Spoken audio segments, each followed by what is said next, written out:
दरबार सजा हुआ था। चारों ओर गंभीर शांति थी। चित्रगुप्त अपने कर्म ग्रंथ के साथ खड़े थे। उसी समय दो आत्माएं दरबार में लाई गईं। पहली आत्मा थी राजा विक्रमसेन की। धन दौलत, महल, हाथी घोड़े, सोना चांदी सब कुछ उसके पास था। उसने जीवन भर मंदिर बनवाए, गौशालाएं बनाई और बड़े बड़े दान किए। दूसरी आत्मा थी गरीब किसान हरिदास की। उसने पूरी जिंदगी मेहनत की, लेकिन 2 वक्त की रोटी भी मुश्किल से मिलती थी। चित्रगुप्त ने दोनों का लेखा पढ़ना शुरू किया। राजा के पुण्य अनगिनत थे।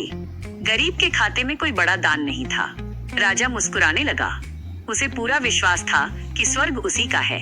यमराज का फैसला 4:30 to 6:30। कुछ क्षण बाद यमराज ने अपना निर्णय सुनाया। राजा विक्रमसेन को नरक ले जाया जाए और हरिदास को पूरे सम्मान के साथ स्वर्ग। पूरा दरबार स्तब्ध रह गया। राजा क्रोध से कांपा। आज मैंने भूखों को भोजन खिलाया, गौदान किया और अनेक पुण्य कर्म किए, फिर भी मुझे नरक में क्यों डाला जा रहा है? तूने अनेक पुण्य कर्म किए, परंतु तूने यह एक दान नहीं किया, इसी कारण तुझे नरक में डाला जा रहा है। क्या आप जानते हैं कि मृत्यु के बाद यमराज के दरबार में आपके किस दान का सबसे बड़ा मोल होता है? आप जीवन भर चाहे अपना पूरा खजाना लुटा दें या सोने के सैकड़ों भव्य मंदिर बनवा लें, लेकिन एक दान ऐसा है जिसके बिना स्वर्ग के द्वार कभी नहीं खुलते। आखिर वह कौन सा गुप्त दान है जो करोड़ों स्वर्ण मुद्राओं से भी बड़ा है और जिसे स्वयं भगवान ने सबसे महान बताया है? आइए आज जानते हैं दान और पुण्य के उस सबसे बड़े और रोंगटे खड़े कर देने वाले रहस्य को, जो आपके जीवन को देखने का नजरिया हमेशा के लिए बदल देगा। एक बार यमलोक में कुछ ऐसा हुआ जिसने सब कुछ हिलाकर रख दिया। मृत्युलोक और देवलोक के बीच बसा यमलोक, जहाँ न कभी दिन का उजाला होता है और न ही रात का घोर अंधकार। वहाँ केवल प्राणियों के कर्मों की गूंज सुनाई देती है। धर्मराज यमराज का विशाल और भव्य दरबार लगा हुआ था। चारों ओर एक गहरी, खौफनाक लेकिन एकदम शांत आभा फैली हुई थी। इस दरबार में कभी किसी के साथ अन्याय नहीं होता, लेकिन आज यमलोक के विशाल द्वार पर 2 आत्माएं एक साथ आकर खड़ी हुई, जिनके कर्मों के हिसाब ने खुद चित्रगुप्त को भी गहरे सोच में डाल दिया था। उनमें से एक आत्मा के चेहरे पर राजसी तेज और घमंड साफ झलक रहा था। ये आर्यावर्त के सबसे महान और अत्यंत अमीर राजा देवव्रत की आत्मा थी।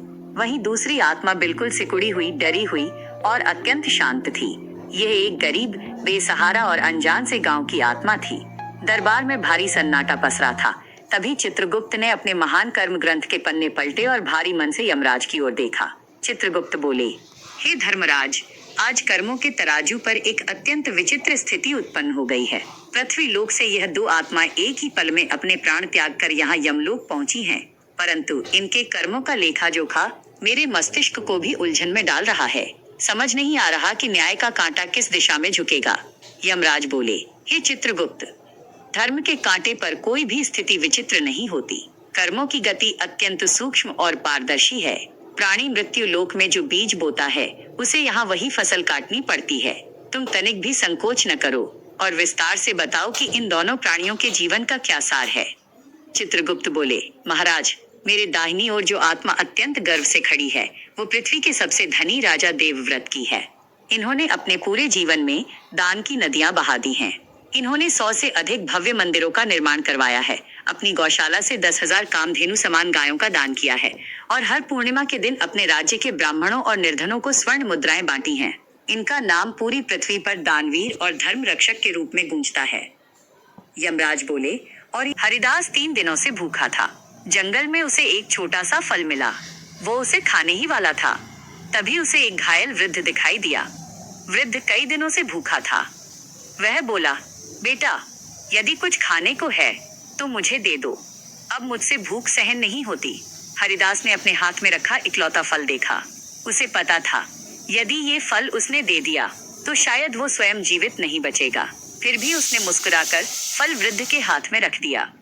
बाबा, मेरी भूख कुछ देर और सह सकती है, लेकिन आपकी नहीं। वृद्ध की आंखों से आंसू निकल पड़े। उसने फल खाया। अचानक चारों ओर दिव्य प्रकाश फैल गया। वृद्ध का रूप बदलने लगा। वो कोई साधारण मनुष्य नहीं था।